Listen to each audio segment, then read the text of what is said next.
Hello everyone. In this video we are going to talk about translation. Can you tell me if you remember this picture? You can pause the video and think about. Okay, I think you already thought about that. So let's see, for example, what does that mean?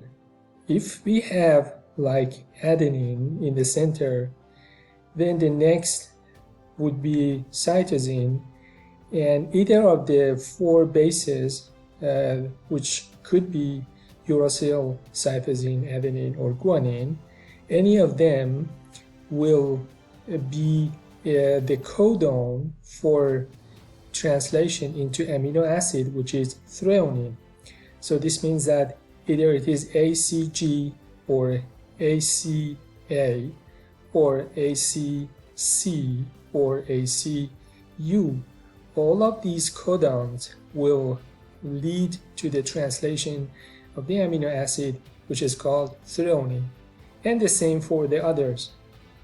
If you look at this circle more precisely, you will find something as here, which is very important, as methionine, and the other three showing as like circles or black circles. Again, if you remember in the previous translation in Unit 2, methionine is the beginning of translation. So this means that whenever the translation is going to start, the first amino acid would be methionine. What does that mean? This means that the codon, which is a sign or a place for the translation, is called, for the methionine, should be AUG. AUG. So once again, I will write it over here, AUG. Does it bring something into your mind? A little think about, maybe you will find something about AUG. Yes, I think you found it very nicely. So for me, AUG remembers me as August. And what happens in August? Yes, all the schools starts in August. So this is a kind of very easy way to remember the first amino acid for starting the translation by the code of AUG.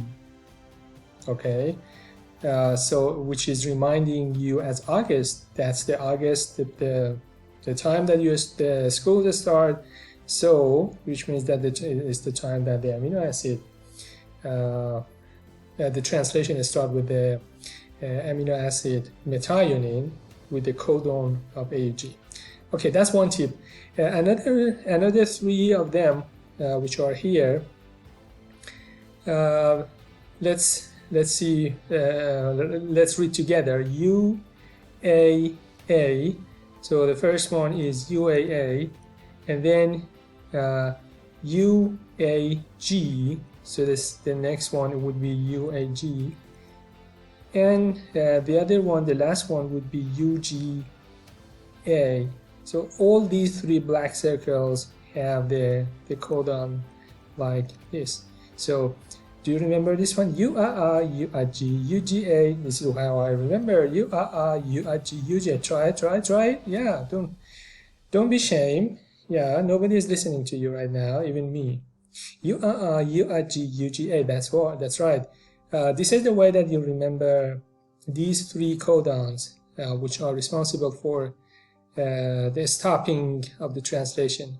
So which means whenever the translation machine reaches to these three codons, then instead of bringing a tRNA having any specific amino acid then it doesn't have any amino acid. That's the reason you see it here as black circle, because there is no amino acid.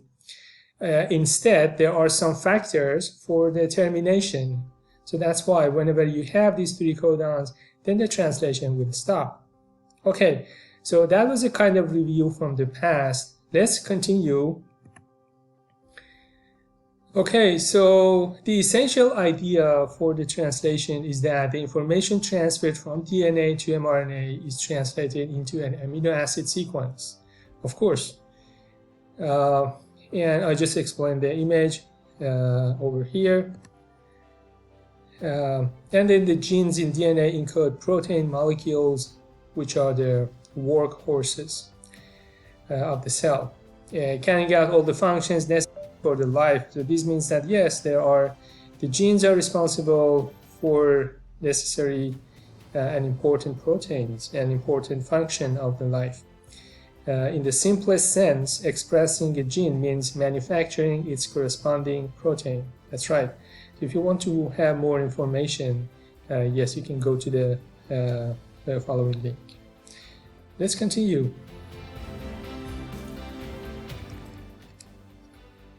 Okay, these are the understandings that we expect from by the end of this unit. The relation of this topic into initiation of the translation, which involves the assembly of the component that carry out the process. I'm not going to read everything, just it feels weird if I just want to read whatever it is in the PowerPoint. So I just try to pass it quickly one by one. You can pause the video and read by yourself if you want. Yes, synthesis of polypeptide. Disassembly of the component follows termination. I already explained about these stop codons. And then free ribosomes, which are necessary for the synthesis of the proteins. Then the bound ribosomes, again, synthesize the protein primarily for secretion or for the use in lysosomes. And translation that can occur immediately after transcription in prokaryote. The sequence and number of the amino acids in the polypeptide and the primary structure, the secondary structure, and then the tertiary structure.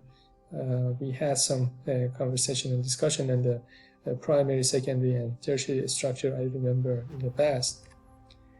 And then the quaternary structures. The tRNA activating enzymes. This is something almost new in this topic. And identification of polysomes in electron micrograph. This is just a picture, and you need to know what's going on in that picture. And the use of molecular visualization using some websites in order to see the structure of the tRNA molecules. Yes, and as you can see, this is the review. Hopefully this section has a lot of places for reviewing. So that's why I'm moving fast. I'm not going to spend much time over this, because we have already talked about in the unit 2.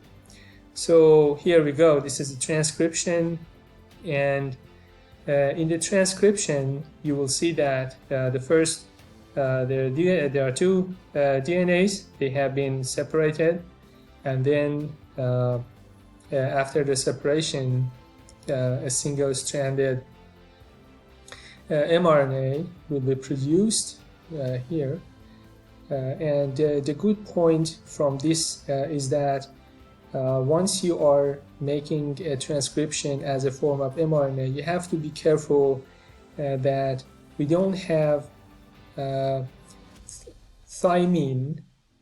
So we have let me write it once again, so you also remember what we talked about: adenine, guanine, cytosine, thymine. This is the 4 nucleotides. But if you remember, I said the last one in mRNA we have uracil, so we don't have thymine. So in that case, once you see the adenine here, then the complementary which is in DNA is thymine, but in mRNA it is not thymine, it is uracil. So that's the reason you see uracil over here. So adenine, and then that in mRNA you have uracil. And again, anywhere in the DNA which you have adenine, then you have uracil over here, and again adenine, and again uracil, again adenine, again uracil. So that's the point, that you don't get confused and make a mistake about this part. That's the transcription, and once the mRNA is transcribed, then it moves out from the nucleus into the cytoplasm. The mRNA travels from nucleus to the cytoplasm. And the translation process, that this is our topic to discuss, and this is all a review part. And then once the mRNA is coming, ribosomes are attaching to subunits of the ribosome, small and big or large subunits, and then this is the mRNA, and then the place of the attachment of the tRNA in the large subunits, and then each of the tRNAs have the amino acid attached to themselves, and based on the codons and their anticodons, which are matched, and then the amino acid are attaching one by one and make this amino acid chain. Okay, I think that's enough. I don't want to repeat again everything. Go ahead. Yeah, so this is exactly what Jessica explained. You can just watch the slide, which is I prepared very nicely for you to see how slide preparation with using the animation looks like. Yeah, go ahead. So that's the translation meaning and the ribosomes, and you can see that during the translation, the ribosomal subunits are assembled like this. Ooh, that's really nice. You see, I'm very talented. Recently, I have learned these kind of things. So each subunit is composed of RNA molecules and proteins. Yeah, RNA molecules and proteins, and we have two subunits, the small one and the larger one. See, look at the next one. Yeah, wow, see how beautiful is that? Yeah, once the small subunit binds to mRNA, then look at the next one. Ooh, that's so nice. Then the large subunit is here, will bind to tRNAs. Yeah, so small subunits here and large subunits over here, and then there is a place for attachment of the tRNAs, and this would be the tRNA. You will see in the next slide the name of the place, the name of the places that they are attaching. So let's not to repeat it here. Yeah, that's what I'm saying. In here, the tRNA that has the growing protein will be always at this in the middle site, which is called the peptidyl site or P site, and then the tRNA having the amino acid, which is coming as a new, will come and sit actually at this site, which is called A site or acetyl site. And then what happens is that the previous one that have already been transferred his amino acid, then is go out, and this site is exit or E site. So this tRNA will move and go out, and there will be one movement of the mRNA through the ribosome, and then this amino acid will make a bond in this area here with the chain, with the growing protein, and after moving, this move here and this move here, and this one actually will have the growing one, and this one have nothing like this, and then it will be removed and go away, and then again the new one comes at this side and transfer the chain over the remained amino acid, and that's how it works and make a growing chain. Okay, I think I already explained everything. Okay, from here you will see that, yeah, see 7,3S2. This means that this is additional higher level, means it has been it has the information that wasn't already explained in the previous section in Unit 2. So what is that? It is talking about the structure of tRNA. This is a tRNA, and you need to know exactly each part of the tRNA has what and what is the characteristics. So pause the video, you will see these boxes, and I reveal these boxes step by step. But first of all, I need you to think about a little and see if you can answer these, or if you can annotate, or if you can fill this annotation.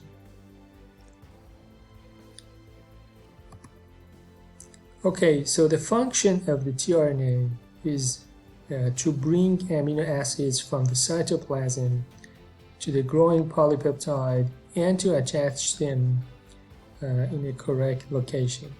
So bringing amino acid is the main function. So what does that mean? There should be a place that the amino acid are attaching to the mRNA, sorry, to the tRNA. What is that place? It's here.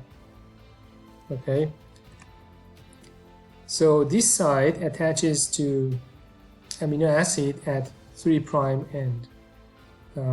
Yeah, 3' end.